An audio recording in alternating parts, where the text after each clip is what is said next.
Good morning. అందరూ బాగున్నారా? Good morning. ఫ్రీయే కదా?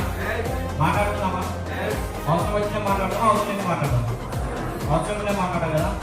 ఇక్కడ మనం మాట్లాడుకోవడానికి అర్థం కావాలంటే కొంచెం సెట్ ఓపెన్ చేసి ఇస్తాను. ఇక్కడ ఇంతమంది మాట్లాడుతున్నాం, కష్టపడుతున్నాం.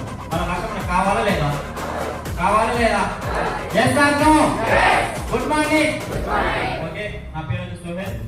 నేను ఒక డిగ్రీ స్టూడెంట్. ఇప్పుడు డిగ్రీ కంప్లీట్ అయిపోయింది. జస్ట్ నేను దీన్ని పార్ట్గా టేకప్ చేస్తుంటే నా ఫస్ట్ ఇన్కమ్ వచ్చేసి 13 రూపాయలు. ఎంత? 13 రూపాయలు. ఈ 13 రూపాయలు వచ్చినప్పుడు ఎవరైనా బిజినెస్ బిలీవ్ చేస్తారా? చేయరు కదా. నెల మొత్తం కష్టపడితే నేను 13 రూపాయలు వస్తుంది ఇస్తాను. సేమ్ యాజ్ గా నా ఫ్రెండ్స్ కూడా నాకు అర్థం మాట్లాడడం జరిగింది. నువ్వెందుకు చేస్తున్నావు వేస్ట్ బిజినెస్, ఇది వేస్ట్ అని చెప్పి. అప్పుడు వాళ్ళు చెప్పిన మాటలు